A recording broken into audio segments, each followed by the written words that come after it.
TBC가 27이라는 나이에 이르는 동안 지역은 물론이고 국내외 참 많은 일들이 있었습니다. 최근에는 이 코로나19로 참 힘든 시기를 보냈었죠. 그렇습니다. 격리 위주였던 코로나19 방역 대책이 이제는 풍토병, 이른바 엔데믹으로 전환되는 시점에 있는데 그동안 이제 격리 위주로 가다 보니까 사실 만성 질환 관리에는 좀 빨간불이 켜졌던 것도 사실이에요. 맞습니다. 이 만성 질환자분들이 코로나19에 취약한 것도 있고요. 또 이게 감염의 위험 때문에 의료기관을 잘 방문하지 못했던 것도 이 영향이 있었을 것 같습니다. 그렇습니다. 그래서 오늘 굿데이 초대석에서는 감염병 시대 만성 질환 관리는 어떻게 해야 하는지 구체적인 사례를 중심으로 얘기를 나눠보도록 하겠습니다. 도움 말씀 위해서 대구시 심뇌혈관 질환 예방관리 지원사업 단장이시죠. 계명대학교 의과대학 예방의학교실 이중정 교수 모셨습니다. 교수님 어서 오십시오. 네, 반갑습니다. 안녕하십니까. 네. 네, 교수님 뭐 구체적인 말씀을 좀 듣기 전에 이 만성 질환이라고 부르는 것들이 어느 정도 돼야 이게 만성이라고 표현을 하면 되는지 그리고 좀 종류에는 어떤 게 있는지부터가 좀 궁금하거든요. 예. 이 만성 질환이라는 것은 이제 이 감염병, 그다음에 이제 급성 질환과 이제 대치되는 의미입니다. 보통 이제 교과서적으로는 한 3개월을 기준으로 이제 급성과 만성으로 이제 나누게 됩니다. 우리가 이제 흔히 알고 있는 이제 암, 뭐 고혈압, 당뇨병, 뭐 심근경색증 뭐 이런 것들이 이제 대표적인 만성 질환입니다. 예. 근데 이제 이 만성 질환의 특성은 이 악화와 호전을 이렇게 반복하면서 이제 잘 낫지를 않는 질환이죠. 그래서 이 만성 질환이 왜 중요한가 하면 우리가 예전에는 주로 이제 감염병으로 이제 사망을 했습니다. 대부분 사람들이. 근데 이제 요 그림을 한번 보시면 이제 현대에 들어서는 주로 어떤 병으로 사망을 하느냐를 보면 우리나라 지금 2020년도 최근 통계의 이 사망 원인입니다. 10대 사망 원인을 보시면 이 암이 뭐 절대 부동의 1위입니다. 네. 그 다음이 이제 이 심장 질환이고 심근경색증 같은 심장 질환이고 그 다음에 이제 폐렴, 그 다음 뇌졸중, 그 다음에 자살이 여기 들어갑니다. 자살도 그다음에 이제 5위군요. 예, 당뇨병, 또 특이하게 이제 알츠하이머가 계속 이제 순위를 높여가고 있고요. 그 다음에 이제 알코올성이든 비알코올성이든 간 질환들, 그 다음에 고혈압, 그다음 폐혈증 이게 이제 근데 대부분 이제 이 자살을 제외하고는 이 9개 질환 모두가 만성 질환하고 관계되어 있기 때문에 중요한 지금 이슈가 되는 겁니다. 예, 뭐 만성 질환은 평소에도 잘 관리를 해야 되겠지만 이 코로나19와 같은 이 감염병의 시대에 특히 더 중요한 관리가 중요한 이유가 있을까요? 예, 이번 코로나 때도 아마 실감을 하셨을 것 같은데 이 주로 이제 사망자 뉴스가 나올 때 언론에서 이 기저질환이 있다는 예. 얘기를 계속 들으셨죠, 그죠? 그래서 이제 사망자나 중증 환자들의 대부분이 기저질환을 가진 만성 질환자들입니다. 그래서 이 다른 이제 이런 감염성 질환들, 뭐 결핵이라든지 이런 질환들은 건강한 사람도 걸려서 사망을 하는 경우가 많거든요.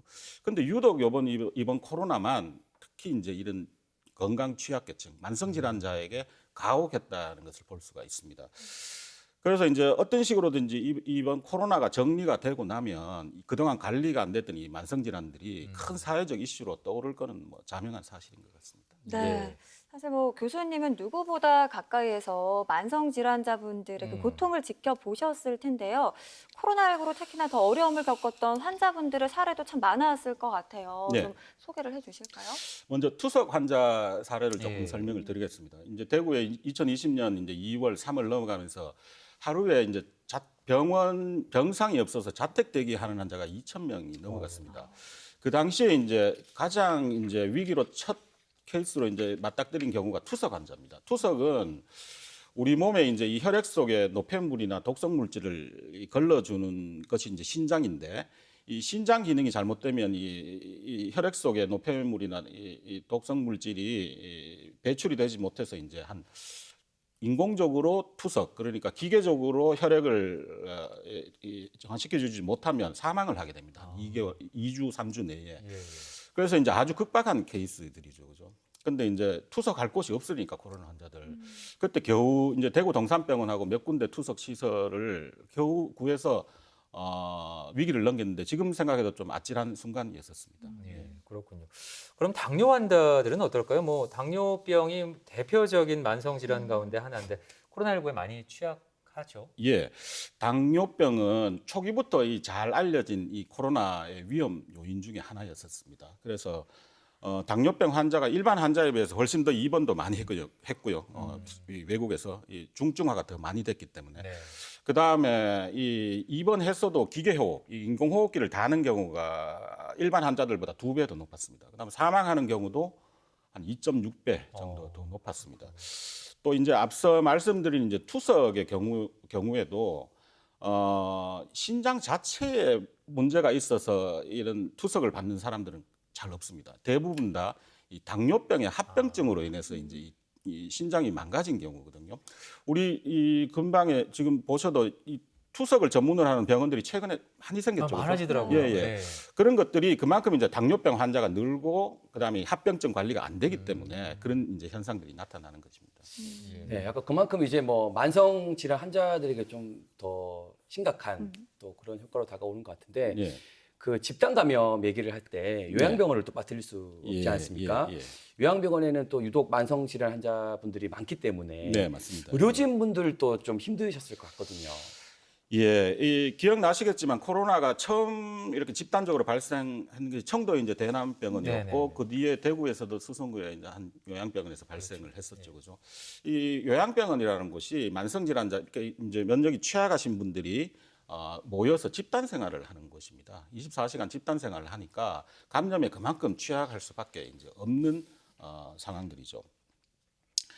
그래서 이제 하루 수십 명의 그 당시에 이제 환자가 요양병원, 정신병원 등에서 이제 발생을 했었고 이분들을 그 기간 안에서 격리도 동일 집단 격리도 했지만 환자를 빼내야 될 경우가 많이 있었습니다. 근데 이제 환자를 빼내다 보니까 이 와상 환자들, 그러니까 누워서 이제 꼼짝을 못 하시는 환자분들이 상당히 많았습니다. 근데 이 환자분들을 이제 케어를 하려면 이제 간병 서비스를 제공을 해야 되는데 이 간병 서비스를 할 인력을 구할 수가 없었습니다. 왜냐하면 간병 서비스를 제공하는 인력분들도 대부분 좀 연령대가 있으신 데다가 네네. 그분들이 방호복을 입고 훈련을 받고 감염에 대한 훈련을 받고 또 코로나 병동에 들어가서 그런 아주 강도 높은 그런 서비스죠, 그죠? 예, 뭐 대소변도 그러니까 이제 그걸 하실 분이 없는 겁니다. 그 몫이 전부 다 이제 의료진에게 특히 이제 간호사분들한테 이제 다 가게 되고 네. 그래서 보통 환자 한 명 보는 걸 3명이 들어가서 봐야 되는 그런 이제 상황이 벌어졌던 거죠. 진짜 뭐 다시 한번 우리 의료진 분들이 얼마나 고생을 하셨을지 또 감사의 말씀을 드리고 싶다는 생각이 듭니다. 자, 사실 뭐 고혈압, 당뇨병 같은 만성 질환은 평소에 좀 꾸준하게 관리를 잘하는 게 최고의 치료법이다 이런 말도 제가 들었거든요. 네. 왜 그런지도 좀 설명을 부탁드리겠습니다. 우리나라의 단일 질환으로 가장 많은 질환이 고혈압입니다. 한 20%가 좀 넘고요. 성인 인구에. 그다음에 당뇨병도 한 7, 8%로 고혈압, 당뇨병을 합치면 엄청난 수의 환자분들이 계십니다. 그다음에 그로 인한 이제 합병증들, 심근경색증, 뇌졸중, 뭐 만성 콩팥병 뭐 이런 것들로 고생하시는 분들이 엄청나게 많습니다. 근데 이제 이런 만성병들은 사실 정확한 왜 생기는지 이유를 잘 모릅니다. 이유를 모르니까 근본적인 치료 방법이 없습니다. 그래서 우리가 그러면 뭐 고혈압 치료약이다, 그런 치료 아니냐고 하는데 치료약이라기보다는 조절약입니다. 뭐 혈관을 이완시켜 준다든지 뭐 이뇨제로 혈액 양을 줄여가지고 이제 이 혈압을 낮춰준다든지 그때만 이제 있고 또 약 기운이 떨어지면 다시 이제 혈압이 올라가는 거죠. 그래서 이제 이런 이제 약물요법도 중요하고 또 중요한 것이 이제 생활 행태 개선입니다. 이 적절한 식이, 그다음에 운동, 금연, 절주, 스트레스의 조절 뭐 이런 것들인데 다들 뭐 아시겠지만 이런 것들이 하나도 한 개라도 만만한 게 없습니다. 네. 체중 조절이나 뭐 식이라든지 그렇죠. 이런 것들이. 그래서 이제 질병관리청에서 조사를 코로나 시기에 한번 해보니까 당뇨병 환자들의 흡연율도 남성의 흡연율도 여전히 35%나 담배를 핍니다. 그다음에 한 자리에서 술을 많이 마시는 이 고위험 음주율도 10%나 됩니다. 당뇨병 환자에서 그만큼 예. 이제 관리가 잘 안 되고 있다는 얘기입니다. 진짜? 저는 요즘에 예. 저희 부모님 건강에 굉장히 걱정이 많이 되더라고요. 그도 그럴 게 저희 아버지는 당뇨 환자고 엄마는 또 천식 환자예요. 그래서 제가 좀 운동을 좀 하셔라. 운동이 싫으면 산책이라도 좀 하셔라. 이렇게 등을 좀 떠밀고 있는데 네. 이 코로나19라는 특수한 상황 속에서는 네. 등 떠미는 것조차도 조금 조심스러워지더라고요. 예. 이런 이유 때문에 만성 환자들이 좀 감염병에 취약하지 않나 이런 생각도 좀 듭니다. 예, 맞습니다. 이제 만성 질환자도 취약하고 일반인도 좀 더 취약해질 수밖에 없는 게 이런 이제 코로나 시기에는 당연히 이제 이 집에 있는 시간이 많아지고 신체 활동량이 이제 적어집니다. 그래서 이제 뭐 질병청 조사에도 나왔는데 이 코로나 전과 코로나 때를 비교해서 자기가 이제 신체 활동이 줄었다고 대답한 사람이 50%나 늘었고요. 그 다음에 인스턴트 음식을 더 먹게 됐다는 사람도 20%나 더 늘었습니다.